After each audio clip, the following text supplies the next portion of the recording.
Hello. First thing you need to know. There's no point in me talking. There's Lee's feet. My feet. There's his cup of tea. There he is.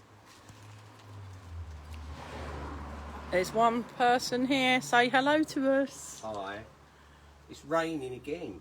It was raining yesterday at the National, only in the afternoon, but it's raining again. Could do without the rain, really.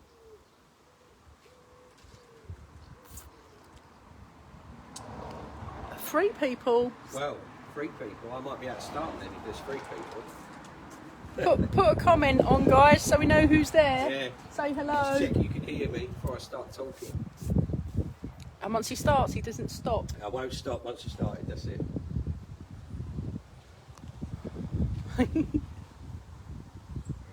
Is there anybody we know? The 4 people, no, I don't know. Okie dokie. All too shy to say hello. Right, okay. I thought I'd start with wings, club wings, because obviously you've read in the magazine we've had, you know, we've got the club wings in there, and we've got the tooling. So these are the wings that were being produced by British Leyland BMC. These are the genuine article for those who still haven't read it or realised. So this car could probably do, if you can see this car. Sorry, Dave Wilkins. Yeah. Dave, it definitely feels like we only saw you yesterday in person, mate. Yeah, it does. Hello. So this car, as you can see, make sure you get, you know, the full picture. Oh, that's beautiful. Beautiful. No rust. Limited edition. One owner only. So this car actually was, I think by the looks of it, came out of a breakers at some point because Nice looking. it's got all the hallmarks of a car that's been sat in a breakers yard where it's been hoisted up and squashed in on the side of the wings. But it came as a pair, and the guy was going to use the parts off of this to go on the other car, and then I think he realised there's no parts left on this to put on his other car.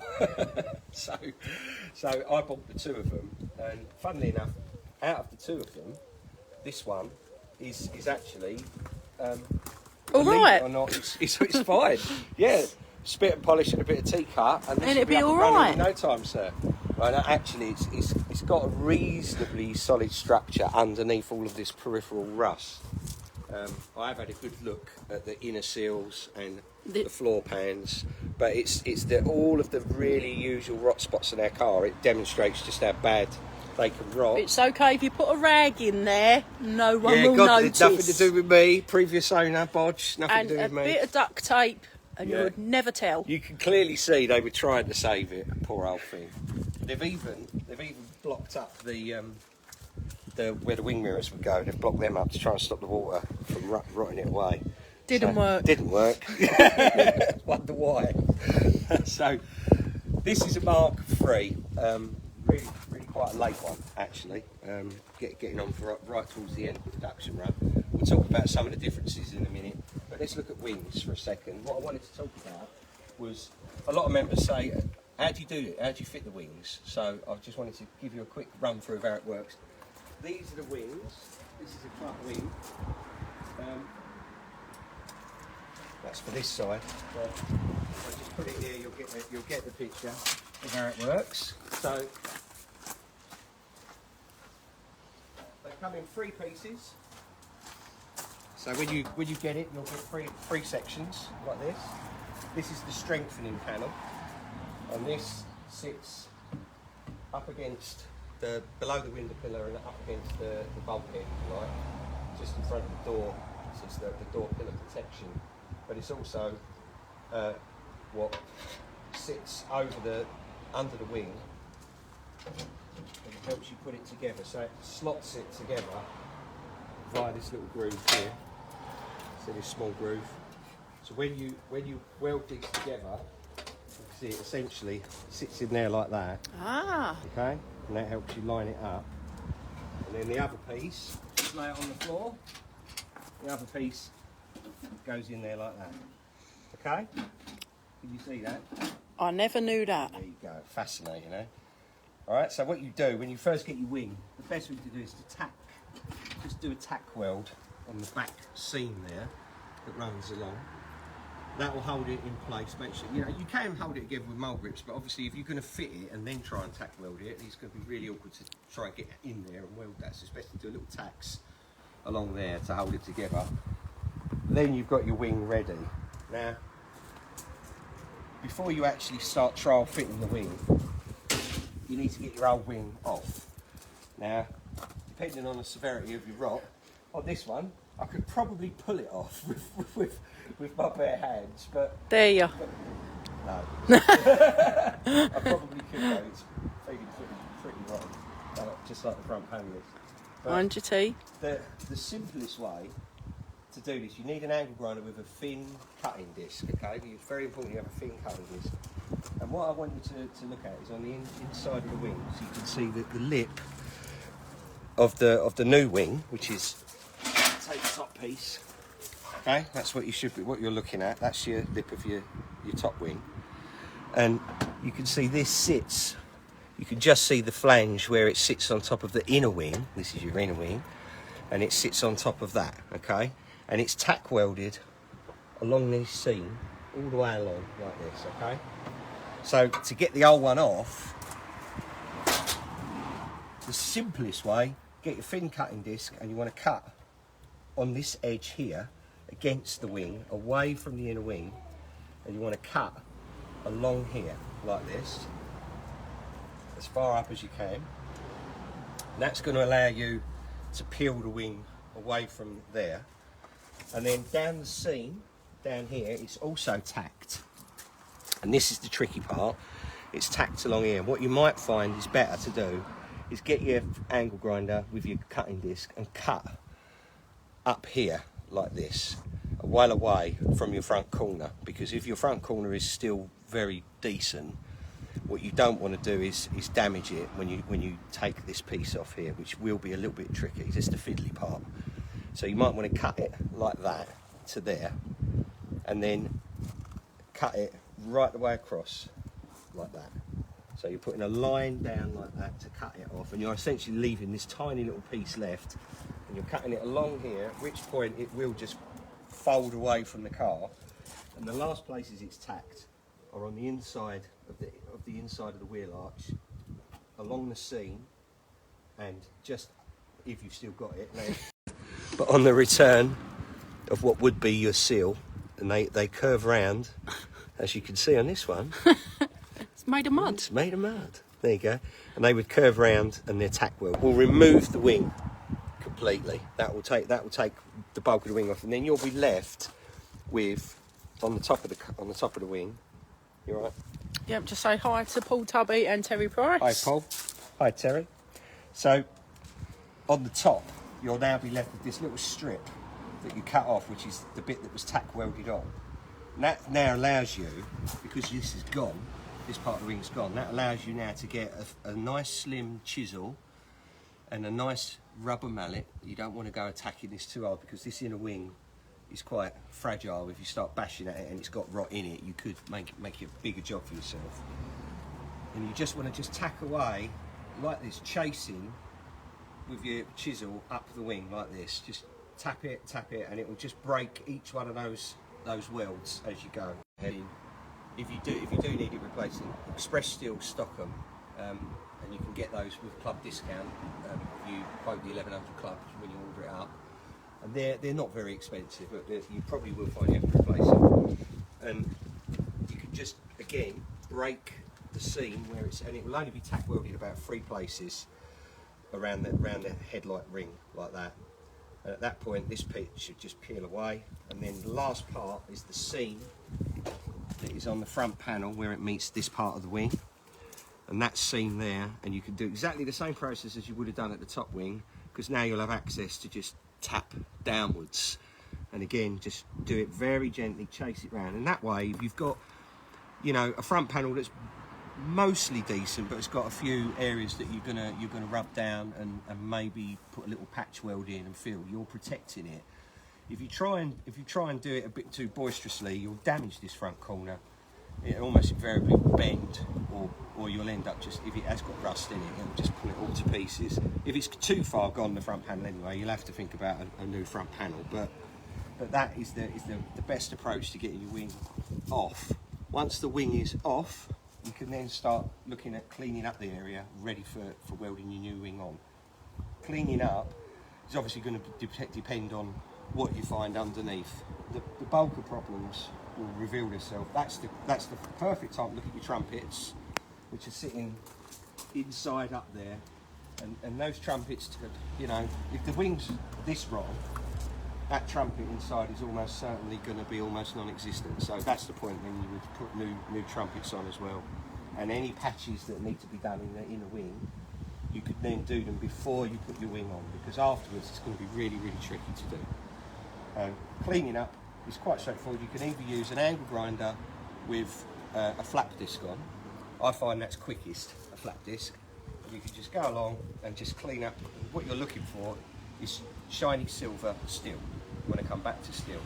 If you can't get back to steel, you know, all you're doing is getting holes. Then you've got to start putting little patches in, or maybe even thinking about replacing the inner wing. Hopefully, if your inner wing's reasonably sound, most people's are, then you can just get it back, get all the rust off, wire brush, and you can even, if you want to, put primer on it that is weld-through primer, which a lot of people like to use, and that way it stops any more rust from coming through before you start welding on. Okay, so that's the process of removal and cleaning. I've got a question for you. Do you reckon that inner wing's all right? No. No. It's got a few holes here and there. And I know I've already seen the subframe mounting down there isn't actually attached anymore. So it is pretty. This car's problems are all front end. It looks like it was parked. That's why I think it came out of scrapyard. I think it had a car sat above it that protected the back of it. But I think the front end of it was sticking out the elements. So, yeah, I mean, obviously this car is going to need major restoration at the front. But the rest of it is actually, it's not too sad. In the areas at the back where they rot, it's not too bad. So coming back to the wings, you're now ready to put your new wing on. So you've got your club wing. If you, as I showed you, if you tack them first, you want to offer it up. And the key areas now that you're looking at when you're lining it up, and this one's a great example of what you don't want it to look like. You don't want this whopping great big gap here. So if we look at Morris over here. So if we look at the wing gaps, that's what your wing gap should look like. So you're going to spend a fair bit of time now lining these wings up, because what you're looking at your bonnet line. So you want this line from the window pillar, from the scuttle panel, all the way down the bonnet line. You're looking for a gap that is even, okay? Both sides. So you want to come over to the other wing and check that. And it's a really good idea, if you're doing two wings, to do one wing, leave the other wing alone until you've got that wing, how you want it, lined up, and then attack the other wing. If you take them both off, you haven't got a point of reference. So, unless you're starting without wings. So that's your first point. So you want to be looking for that line, and when you're offering it up and dropping it in, you'll find that it naturally wants to kick up. I should have mentioned that. You've got your wing straps, which are there. You can see the wing strap there. It's the train. One wing strap. There it is. There, and there is also another one forward of the wheel down that side. Guide me, can't see. I think we all know where they are, but they are. In there, so there it is. There it is. The idea of those is obviously to stop the wing flapping about in the breeze. Didn't clean your car very well under here, did you? No, I was concentrating on the beer train. Shocking. I mean the fish and chip train. Shocking. So when you offer it up, and so when you take your old wings off, you'll have to cut these wing straps off and weld new ones back on. We'll get to that in a minute. Offer it up and it will try and lift up. When you slot it, you'll slide it in under the scuttle there. And then what your best bet is to get a mole grip and clamp this corner first of all down here. So back on this part. You'll be looking at a mole grip that is biting against that flange, and you're going to put it there to hold it in place. Just gripping those two together, and then you're going to want one there, and then you're going to want ideally another one just in this corner. and then you're going to keep adjusting until you're happy with this line up here, so it looks more like it did on the other car. And then you're going to pay very close attention next to your door shuts. Okay, now on this car, because the wing's damaged, you can see this. It obviously no longer has a proper door shut. But go back to Morris. This is the fun part, because this could take a little while to kind of get it how you want it before you put. What you're aiming for is to get it in the right spot and then get a clamp on this bottom section to hold it into place down there. Now watch this door gap. Pay close attention to what happens to this area of the door when I open it up. So if I go this way. So as I open it up, you can see it's very close and tight, but it sits behind the wing as it opens up. Okay, we see that. And as you close it, it comes back out level with the wing. Okay, so that's what you're looking for. You're looking for a larger gap at the top, and then it narrows, and then it stays relatively uniform all the way down, and should line up where the sill joins the bottom of the wing and runs under the door. So those are the lines you're looking at, and then you want to step back. I can't. I'll fall over the fence. If you step back and go that way, keep going. Further back. Ah! Keep going. If you look at the swage line, I guess you want to call it, that runs along the side of our cars, that line should be running and meeting the door line, continuing all the way along. Okay, see that line? I can see that line. Some cars have got chrome strips on, or wooden strips. Some have got painted lines or stick-on lines, and some are like mine and they don't have any. That's where the top part of the wing joins with the bottom part of the wing and meets the front panel. And that, you want to make sure as you're lining this wing up, you've got the gaps all right, the door gaps right, and that line is as close as you can get it to your door line. Okay, so it's well worth spending a fair bit of time. You might need a second pair of hands, somebody to come along and just assist you moving and gently cajoling it into place. Once you've got your wing roughly where you want it, mull grip it on, take a good step back and have a really good look. Not over there, but you want to have a really good look. Make sure you have a good look at it. From the side of the car, from the front corner of the car, from the front of the car, look down the line of the wing, look at the front bonnet. From an aeroplane. Check it all, because once you've welded this on, it's on. So you really don't want to have to undo the work you've done, okay? So that's my best advice I can give you on wings, putting them on. When you're happy with the position, you then, we'll come back to this one. You've now got your wings on, and what you're looking for is you want to, the way I do it, I start with the, it looks better already, look at that. $1 million. Well, that's done. I'll go now.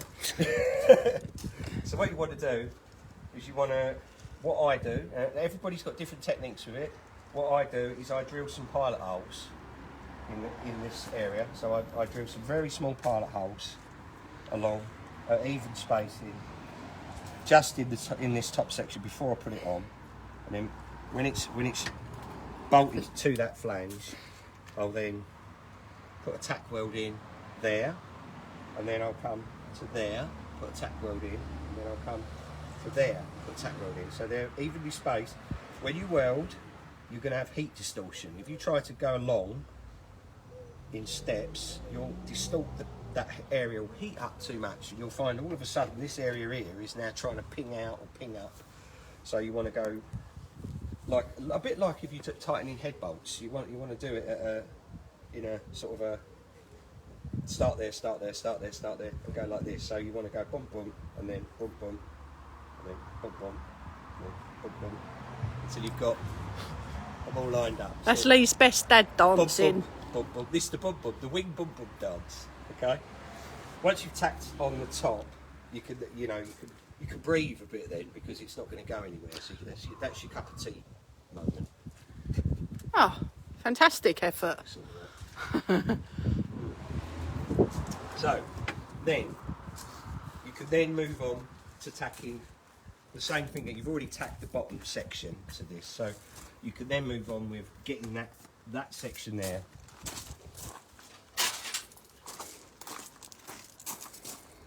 where it tacks round on your wing, on your inner seal when you've got an inner seal.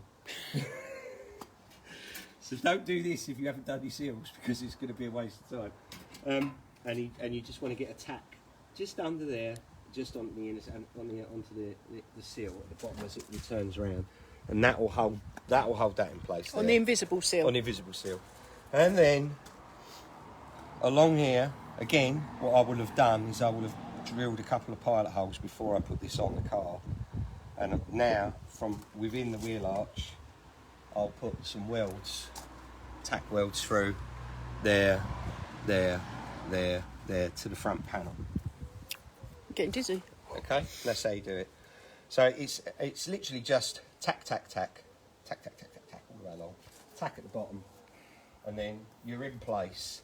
You'll then find that also the strengthener needs welding on as well. That's at the back of all of this. So as you're doing it, you'll be tacking this part here would usually wrap itself around the shape of the seal at the bottom there, and you would have an area there to tack it to, and there, and then along this seam, if you're lucky, you'll still have the rest of the seam on the inside. If you come and look at the rotten wheel, you'll see you'll see nothing. If you look in this little hole, you can just actually see the top of the flange there. Your finger? Yeah, get my finger out of the No. way. Can you see it? There's not much Possibly. left. But that is, this one would have to have it fabricated and made up again and welded to the pillar here, because it's gone. It's rotted away. But if it hasn't rotted away, you basically, it's the same There's principle. a little bit left at the top. Yeah. There we go. You see it? It's the same principle as the wing, as the top of the wing. You're looking for that flange to tack this to. So there is a little bit of awkward welding, because your head has got to go in that wheel arch at some point. So you want to make sure you've got the car up at an angle you're comfortable with, obviously with your wheel out of the way. You really want to make sure that you've got a helmet, a welding. A lot of people have got a welding mask, but you want a helmet or something on your head, because believe you me, an half with welds drop on your head and start eating away into your brain. It's Explains. not hurt me. It's not done me any harm at all. It explains everything. But so that goes in. Especially. Yeah. No. You show my sunroof off. Everyone's a critic, aren't they? You know. Where's Vidal Sassoon when you want him? That's what I want. I bet he never had this. Right. So when you've got your, I've lost my track. You're doing it again. No, I wasn't. I'm watching. So when you've got your strengthener on, and you've got your front panel, your side panel, I should say, and your top panel, you're all welded, all tacked into place. You're basically there, but the last step is that wing strap. Now, depending on how bad your wing straps were, you may well have been able to get away with cutting them off the wing side of the car and leaving them attached to the inner wing. The wing straps. Do you have any? No, there you go. Oh. There's my wing strap. So as you can see, what they are is they're a folded piece of metal. Look at one you made earlier. Yeah, go and look at the one on my car. Or Lee didn't make earlier. So they're Somebody folded else for did. strength. You can see they've just got like, essentially, you can make them in a vice, these, with just a sheet, normal regular steel for cars, regular thickness, and you put it in a vice and you just bend it one way, bend it the other way at the top to give yourself the corner parts, and then if you rest it over the top of the vice and tap it all the way along, you'll put this strengthened groove in, and all you're looking for is a tab on the end of each part of this wing strap. One tab so that it can weld to the inner wing, and the other one so that it can weld to the back of your wheel arch. Okay, that's the tricky bit, that one, because obviously. Gosh. Am I shouting? No. How'd you get your welder up there, in there? Well, how'd you get your welder up there in there? When you've not got your wheel on and you've got the cart raised off the ground, this one is really easy to get to. Really quite easy to get to. You're just coming in at this angle. This one is the hard one. What I do You put them on first. Huh? Can you put it on You first? could put, yeah, you can put them onto the arch side obviously first, but you can't put them onto yeah. So you could weld it on the bench first if you're more comfortable with it there. I've done it both ways. Either way, I found it as awkward as the other, to be honest with you. So, but you just got to make sure that your welder's set really, really like quite low, because it's so easy to blow a hole in the wheel arch. Okay, so when you do this, you've got to get your welder set really. You have a lot of practice welds on another piece of steel first before you get to this. And the way I done it is when it was on the car. So if you're doing it on the car, when the wing's already on, your angle, the angle of attack is coming from over there, and you're coming this way. So you're welding this way from over there. So you need the car raised up so you can get underneath, and you're looking as though you're looking out of your wheel arch over here. And that's what. And you just want 2 or 3 tacks. The very, very small tacks. That's all you need to put on. And the same on the other side.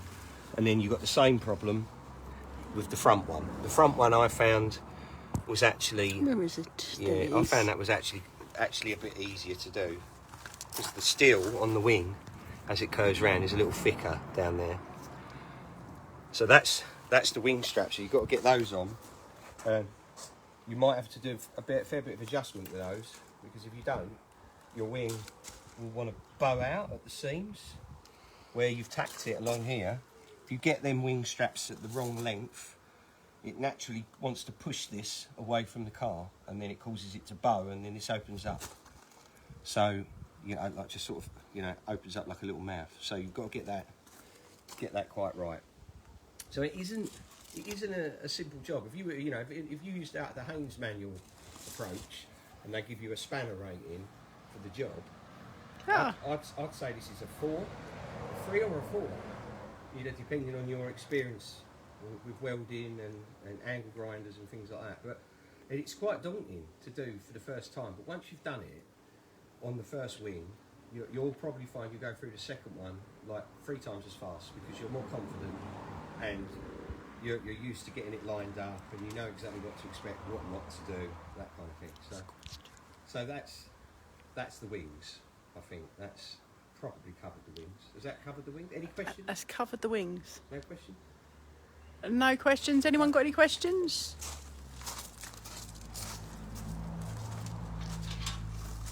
No? Okay. So So you'll have that done in half an hour then? come back in 5 minutes, mate, and it'll be done. for you. Excellent.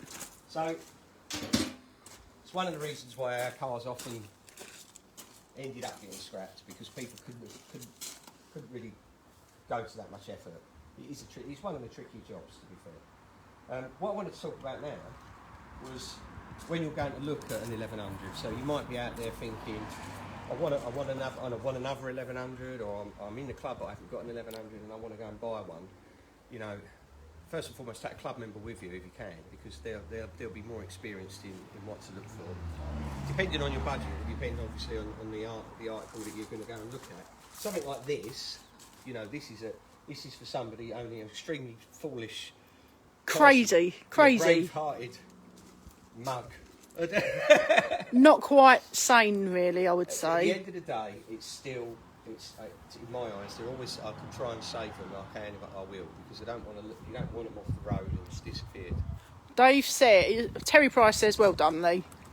And then Dave says, would you recommend trying to replace just a part of the wing in certain circumstances? Absolutely. What I would say is, if your problem is the top part of the wing, do the whole wing. Unless you can get away with localised patch repairs within these kind of facilities that are leaving these areas alone. Yeah. So if you're patching, so for example, if you just had rot around where your wing will be, and you've got access to the top panel, which we sell in the club, obviously you can buy just the top panel that you want. You can cut that and weld it in. Okay. So that's, you know, if it's worse, I would say do the whole wing from the top part.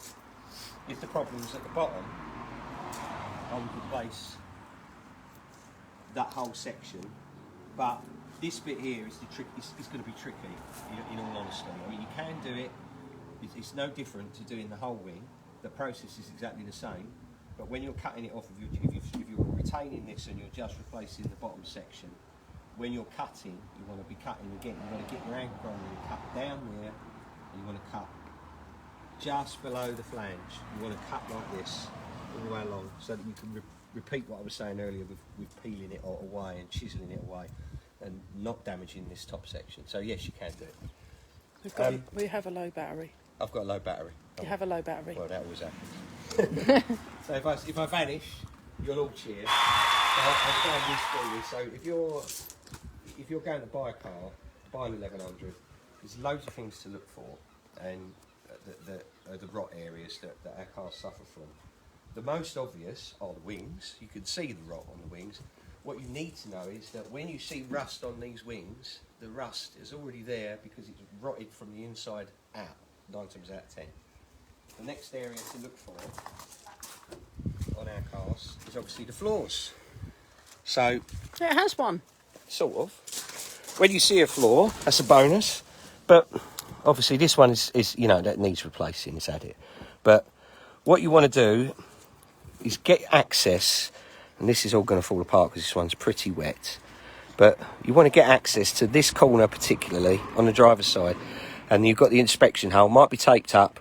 You want to get the tape off, and you want to get your fingers in there, missus. Put your fingers in the hole, and what you're hoping to hit when you go through here, like on this one, is metal, is an inner seal, okay? And you can get a good look in with a torch. What you don't want to find in there is jaggedy shark's teeth, or come out with bits of car. If you find bits of car, that's actually a bit of body filler. That's what that is. That's body filler. So that's probably been bodged. But You shouldn't have bought this then, should you? no, I shouldn't have bought this. No, sight unseen, sir. That's actually from the bottom of the closing panel. Is where that's come from, down there. But what you're looking for is something that's nice and solid in there. And if you could get access to the inspection holes all the way along, you can see the condition of the inner seal all the way along. That's the most important thing. Structural integrity of our cars runs through this seal. You've got the outer seal, the inner seal, and the inside of that you've got, it's like a sandwich. It goes together. You've got this side, you've got this side, you've got a piece in the middle. And if that piece in the middle has gone rotten, the car quite often sags in the middle. The door won't shut properly. This one's okay. It shuts in a minute. And it's actually genuinely not too bad. That inner membrane is actually not too bad. But they rot at the front corner. And they rot there because the bulkhead. I think those of us that have got 1100s know all about the problems with the bulkhead, but I'll just briefly talk about it. I think I've spoken about this in the past. You've got your grills on the bulkhead. They're there to allow rainwater to drain in, go inside, drain out at the drain point that is right down there under the subframe. I know I've done this previously, so I won't go on about it, but if the drain hole is blocked, the water doesn't go anywhere, it stays inside the bulkhead in this cavity. The first thing, it rots away below this grill. Can we see? You may even be able to see it in there. If you look downwards, what you would see in there, if you had a torch or... It's a bit of rust. Yeah, but what it is it's like a baffle plate, and its job is to protect the heater intake. So it is where the air comes into the car for the heater, and it protects it from that rainfall, and it rots away. Once it's rot away, the water comes in where the heater opening is, under the dashboard. It goes down the inside of the bulkhead and goes into the footwell and starts rotting out the floors. It also fills up inside this cavity and starts rotting out the inside of the trumpets, which are in the inner wings, which in turn rots out round the back of the dashboard, up in this top right hand corner. You might have to take it will rot up there, and it will rot all the way down. I can't. Down into it rots. It will rot there. It will rot behind the window, down there, on this side. This side. Oh, it says rotate my phone now. I've moved. Look, made a mistake of moving in there, and it will rot down in there. This one's actually not too sad. So how will, if you're viewing a car, they feel about you saying you want to take up all their carpet to look at the inspection hole? You don't actually have to. All you need to do is you just pop the rubber off there, like that. Pop the rubber off at the door, and you can just, that gives you access to peek behind the carpet there. And it's this bit here that you actually won't have the access to. You'll need to lift the upper carpet up. This one's rotted away, but the upper part of the carpet just sits like that. You can just lift it up, and that gives you access to this part of the carpet, which you can lift up, and that will give you access to, at the very least, see that front inspection hole down there. As a minimum. As a bare minimum. If a seller's not willing to let you do that, I'd walk away there and then, because that's probably a sign they don't want you to see what's there. So that's probably the most integral part of looking at an 1100. If you look at just those areas alone, and you find wet floors, you know what you're up against. You know that you've got to address it. A lot of people choose not to address it, and they buy or make blanking panels that go over the grille. I'm not against that. I think, you know, it's a big job. At the end of the day, it's a big job to fix. To fix this, if it is leaking in there, you need, as a bare minimum, to get a few items off the top part of the engine area. So you need your breaker and clutch master cylinder out of the way, you need your carburetor off the car, and then you'll have access to this whole bulkhead panel, which you will have to cut open. And it's this dished area that you want to pay close attention to, because if you're not, you know, you don't want to be cutting through this. You want to try and cut below it and above it, this dished area that sits behind the air filter housing, so that you don't have to try and refabricate that when you weld it back again. The reason you're taking that off is because behind that you'll see the baffle that sits over the heater intake has rotted away, and all that is just a slanted sheet of metal. That's all it is. Once you get in there, you can put a new one on, take the old one off, put the new one up, clean it all up, put the new one on. Low battery. Low battery. 10% left. Okay, how much? 10%. Oh, that's all right. That's loads. So you put your new baffle plate on and weld it back on again, and that will address that and hopefully keep it. And if you keep your drain channels clean, you won't have that problem ever come back. The other area to look at on our cars, I'm trying to rush around. It's obviously in the boot. Rush. Nope, it's that one. But does it have a key? nothing like being prepared.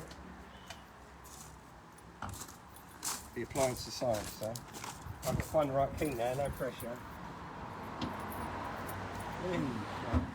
So, have a look at the boot. Like I say, this one I've seen far worse than this. It's not bad.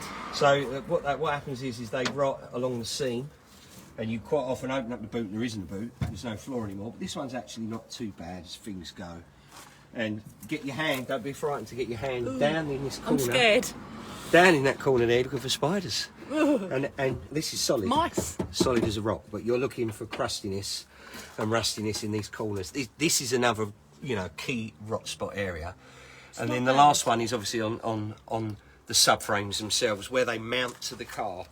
Now on this one it's tricky to show you while we're outside, but you've got your front and rear engine mounts, and the rear one is quite often an area where they rot, and they rot on the inside. We can do a check just when you go and look at the car.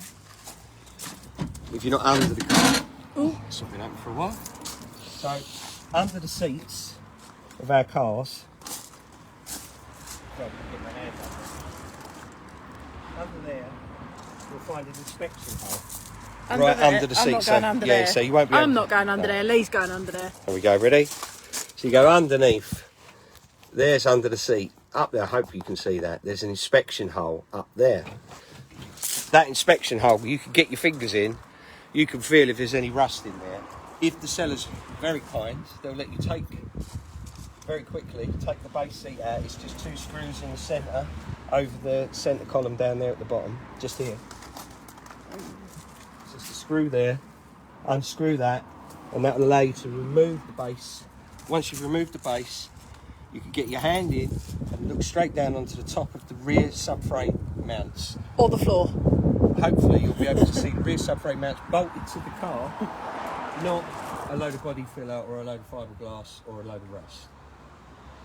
If you're driving it and you hear a knocking noise from the rear, the subframe mounts have gone. You can't hear any knocking from the rear and the rear knocking from the front. It could be the subframe mounts, it could be the steering rack, which is another thing that goes wrong with our cars. The steering racks do knock and rattle when you're driving.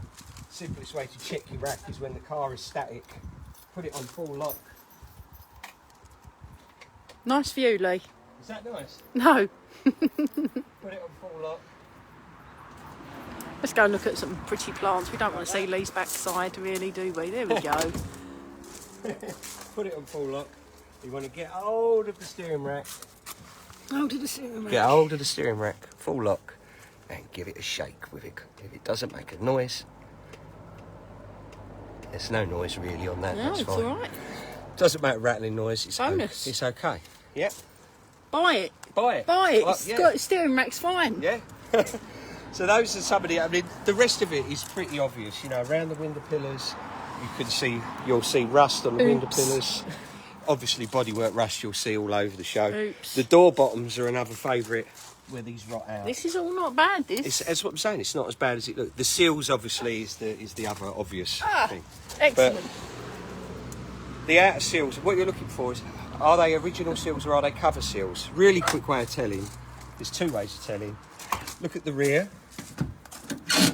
Quite often you can see a line. If it's a cover seal, you'll see a line there where the cover seal's been welded on and they haven't really done a great job. You'll see a line. The other way of telling is with your hand under the car. You're looking for a seam. Hand under a bush and... Right, so I've got as far as getting my hand under the car. So if you can still see, well, it's the same principle all along the seal.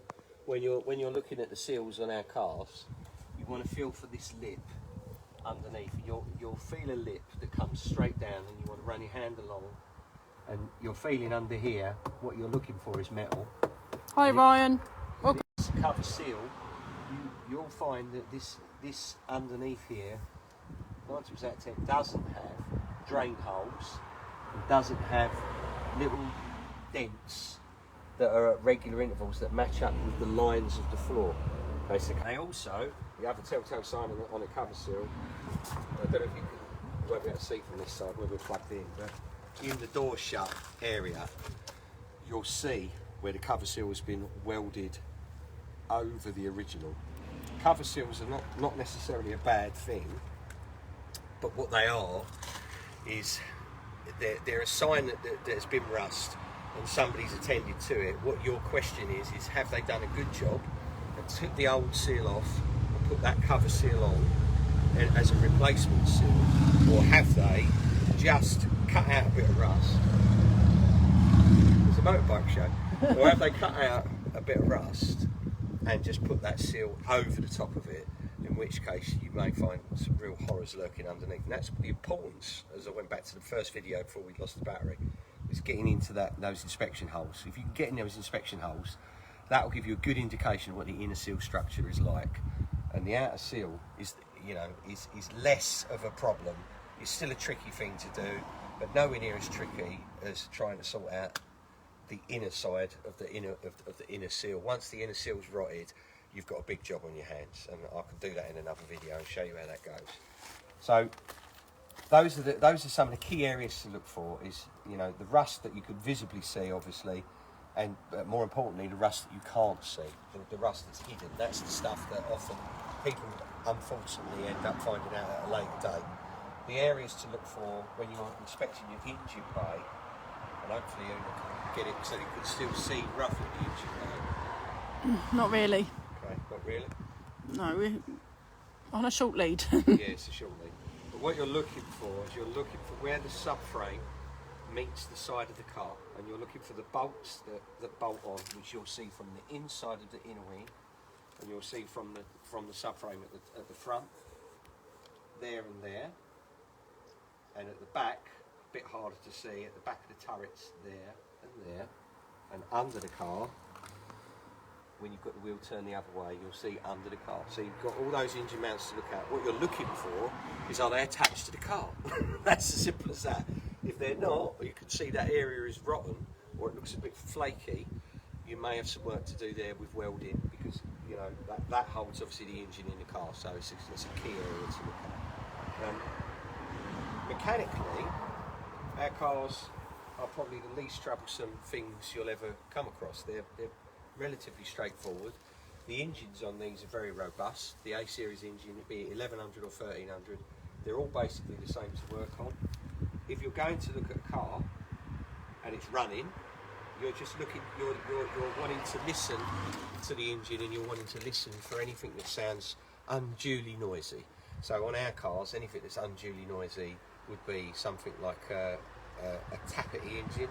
So you can hear something that's making a rattly or a tappy noise, or you're listening for something lower down from below the engine that's making more of a rattly, clangy, banging noise. If you hear either of those two things, you've got some engine trouble that needs attending to. But it's even then, it's quite a straightforward thing for you to fix. If you get yourself a manual, you can get the manual on the club website. You can go on there, download all of the information that you ever need to do with our cars on the club website, and it will walk you through. There's articles that have been in previous Idle Chatters, and there's articles on there that were written by British Leyland, articles that are in there that are published by all of the the major car workshop manufacturers, and they'll talk you through all of the steps to strip your engine down and fix any of those issues. Most of the time you're not going to encounter that. Most of the time you're going to get to an engine and it's going to probably need tweaking, it's going to need servicing, it's going to need new points, plugs, leads, that kind of thing. If you're going to look at a car that maybe is a barn find, if you're going to look at a car that's a barn find, what you want to do is, if you've got the car, you've decided to buy it, you're obviously not going to start it there and then. When you get it back home, you're going to be chomping at the bit to start your car. And this is something I just wanted to talk you through really quickly. Some basic steps to revive what is on the face of it, like this, a really quite dead looking engine, okay? The first thing you want to do is you want to check that the engine is actually turning by hand. So there's two ways you can do that. One way is you can, if there's free play on the belt, you can get your hand on the fan belt, and if you're pretty strong, you can turn it and it will turn the engine. You'll feel it turning the engine. If you're not quite strong enough, you need a bar with a socket. You may need to just loosen the radiator and tip it away if you don't have the radiator cowling. If you do have the radiator cowling, you may have to unbolt it and remove it completely. Okay, so that may be a bit of an annoyance, and then you have to put it back. But you're checking to check that the engine is going to turn over, so you're just going to pull your bar and remove the spark plugs when you do this, so that you've reduced any pressure on the engine, and you can just turn the engine. If it turns by hand, that's great. If it doesn't turn by hand, then you can't really begin to try and start it, because it needs to be freed up. But if it does turn by hand, that's the first thing to check. The next thing to do is put new spark plugs on. Or if you haven't got access to the new spark plugs, take the old ones out, clean them up, check the gaps, put them back on. The leads, check that the leads are still in good condition. You're looking at the ends of the leads. You're paying close attention to what they look like on the inside.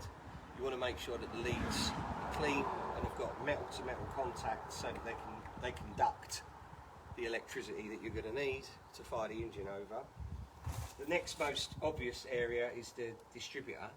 You want to take the distributor cap off. You want to be looking at the points, and there's going to be people in there having a laugh with me now about points. I don't think Terry Waller's on there. Not at the moment. It's a mistake anyone can make with points. I just like to point that out. Yeah. So with points, you've got the little plastic insulating washer that goes on your points. That plastic insulating washer.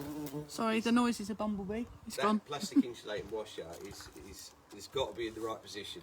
9 times out of 10, when you get them out of the packet, they're in the right place. I had an incident a while back where I took it off when I was messing about trying to get a car to start. I put it back on. I put it back on the wrong side, and of course it wouldn't start. And I hadn't spotted it. And I got the experts in from the Essex branch, because I was really scratching my head. Why is this car not starting? I can't figure it out. And they took one look at the distributor, looked at it, and just looked at me and said, "You idiot! You not see what you've done?" I think it was a bit stronger than you, idiot. It may have been slightly strong. So don't make that mistake. And don't tell Terry Waller. Don't tell Terry Waller, whatever you do. But you're looking at, what you'll probably need is a piece of sandpaper, and what you're going to want to do is clean up the nylon nuts. Yeah, nylon nuts. Says Ryan. Yeah, nylon, that's it, yeah. What you want to do is clean up the points that open and close inside your distributor there. You want to clean them up. You just want a nice shiny surface again. Yeah, ideally replace them. Ideally, just replace them, and ideally replace your rotor arm and your rotor and your distributor cap as well. Ideally, but if you just trying to see if it's going to work, clean everything up so you can see the metal, not that horrible green powdery residue that you'll see on a car that hasn't started for ages. Next thing, obviously, you want a really good strong battery on the car. Probably you're going to have earth issues. That's the next thing. That all the earthing points in the car will be rusted. They won't work. So you want to, if you can, get to the earth points on the car, be they positive or negative earth. Follow the strap, and you want to clean off the bolt where it meets the car bodywork. Make sure there's a good earth point. There's another one that runs down underneath and goes to the bulkhead again and runs up. So the solenoid up the top. This lead here, you want to watch it goes round to the start. I'll make sure that that's clean. Clean all the leads and connections. Don't even try until you've cleaned up all of your anything where the electrical connection has to meet. Shines a little bit with the sandpaper and connect it all up.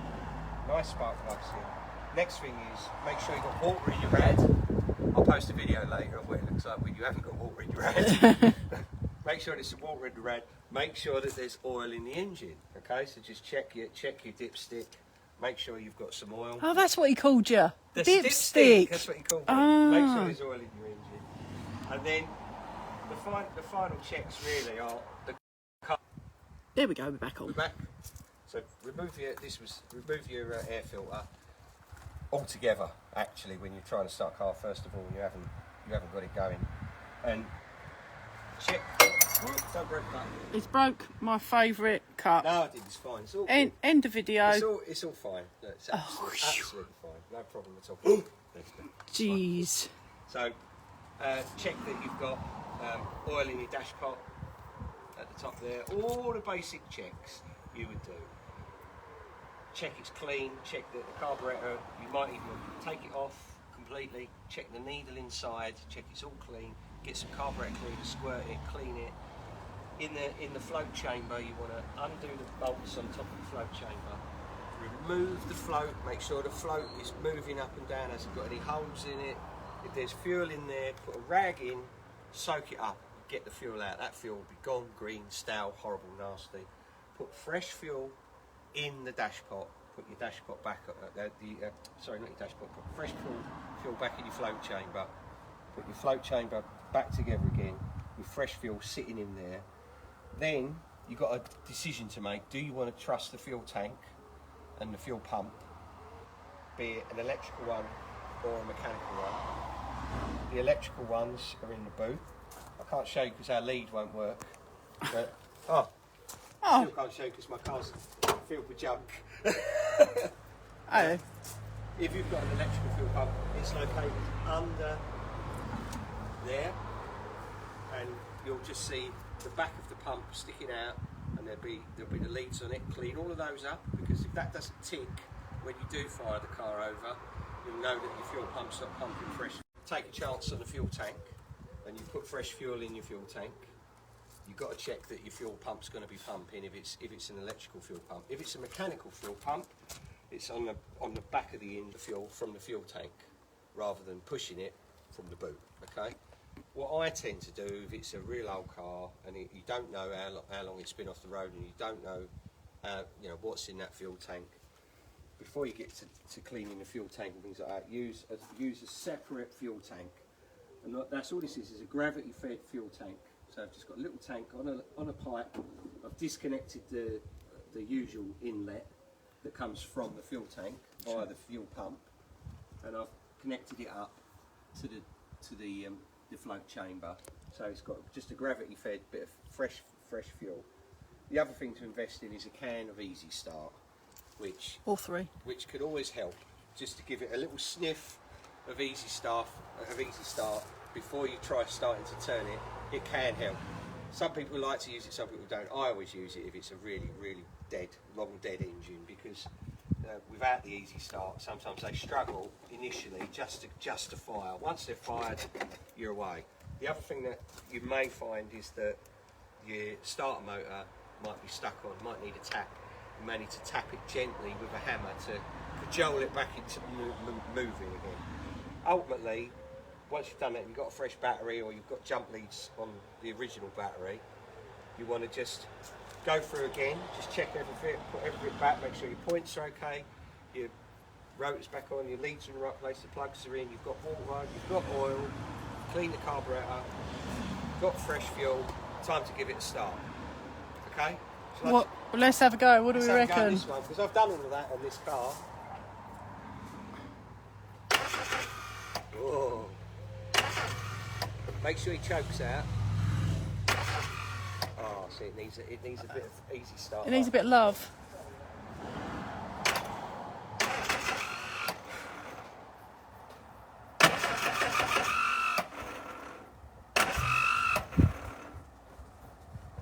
Bit of easy start and that'll go. I think. He says.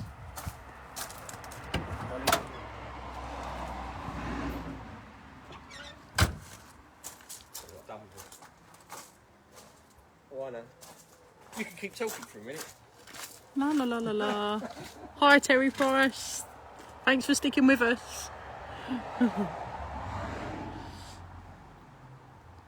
Lee's very prepared for this, as you can tell.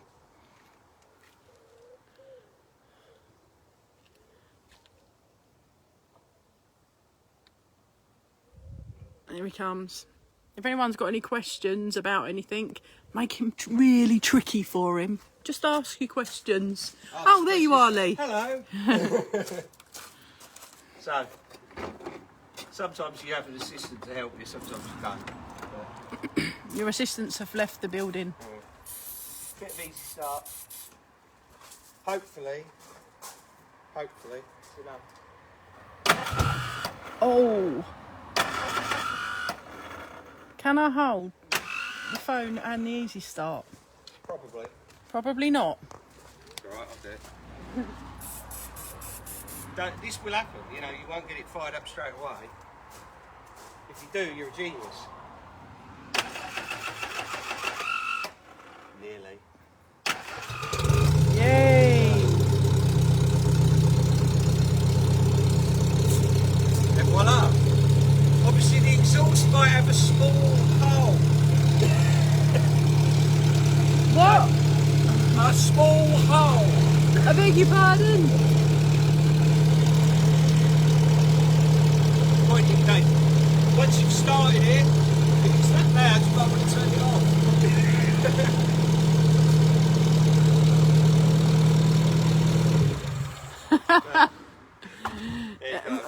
Ryan said, could you quickly show us how to change the brushes on a starter? No. Take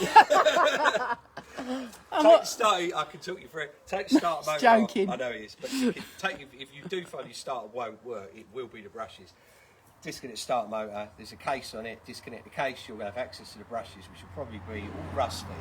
Clean them up, try them again, if not you'll have to order some. If not, hit it with an hammer. Hit it with a hammer, often works. Does. Yeah, usually works. Once you've got it going, you can then address any issues, maybe like the exhaust.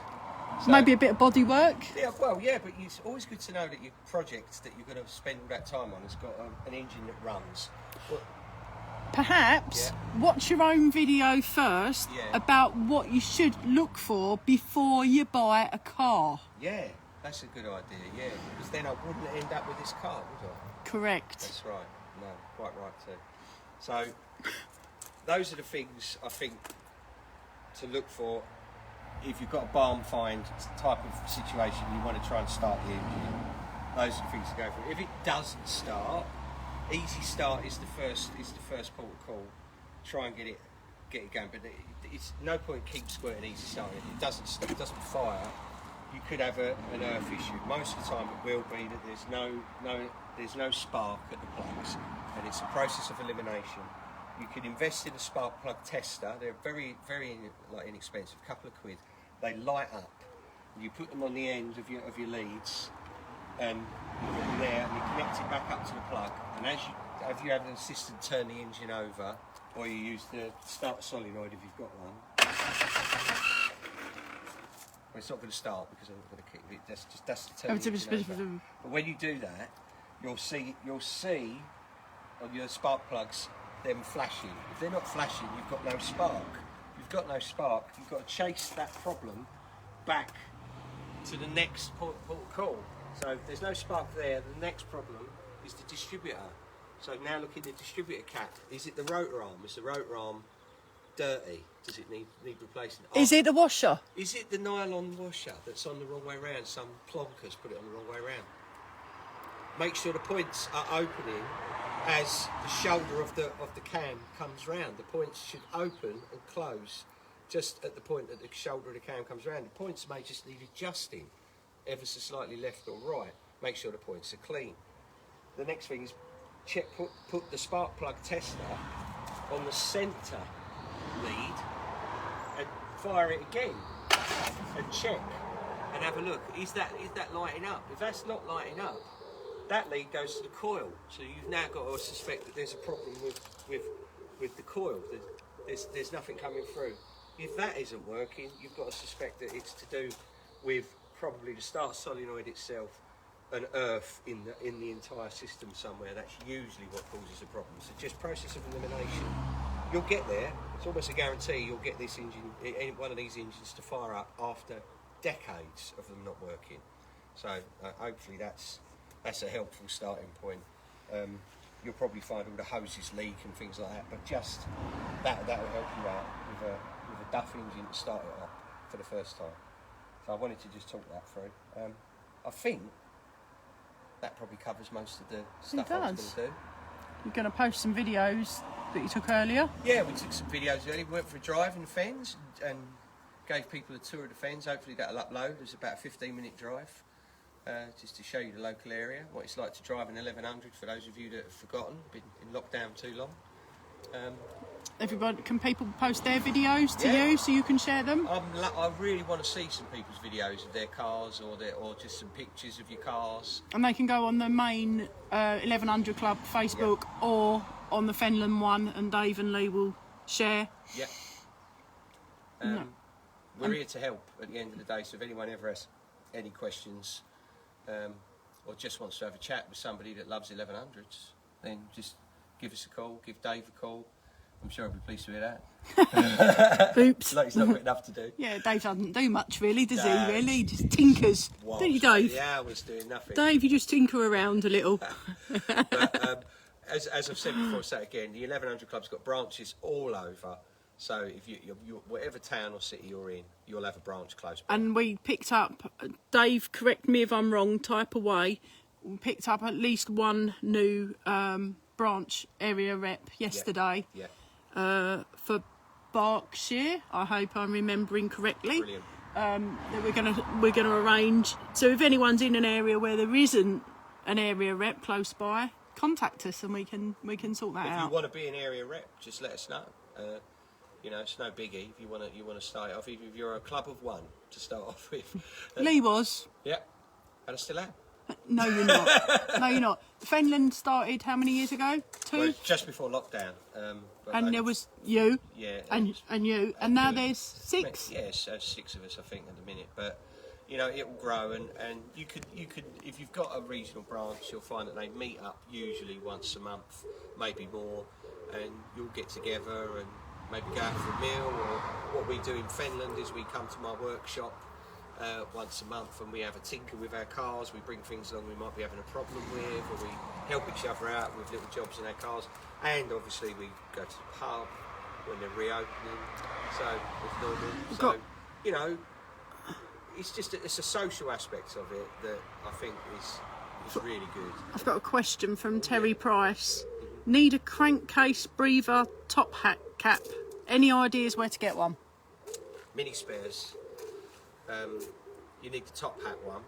That's what you're saying? Yeah, the one that I know exactly what he's talking about. Is the breather that's over here. This isn't the same one he's after, but it's almost like plastic. It sits on the top and it's got like a little mesh area inside, like it's a mini spares stock 'em. If you can't get one from Mini Spares, you will find one on eBay almost certainly. Have a check on eBay.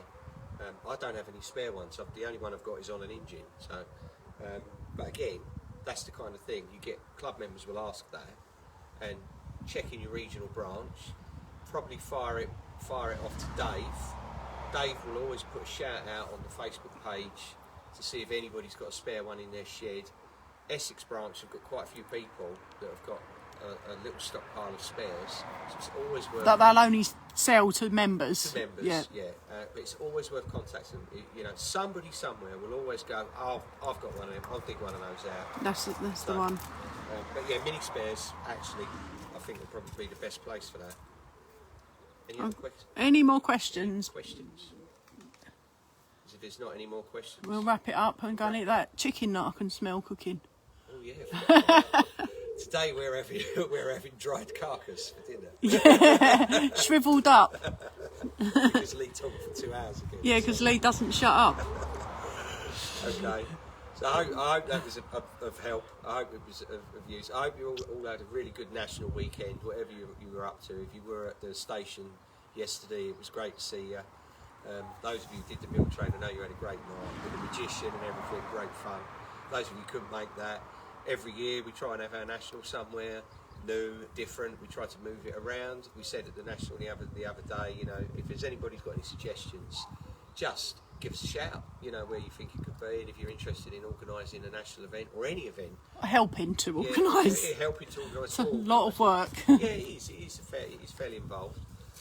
Or if you just want, you know of a local show that you want to let your events, I'm the events coordinator, so if you want to contact me about a show in your area, or give me a list of the shows that are in your area where you're all meeting up, what you're doing, I'll collate the list together. We'll have a diary that Dave will share via Idle Chatter on the website and social media, so that we can all see wherever we are, where our nearest show is, where there's a number 1100 owner.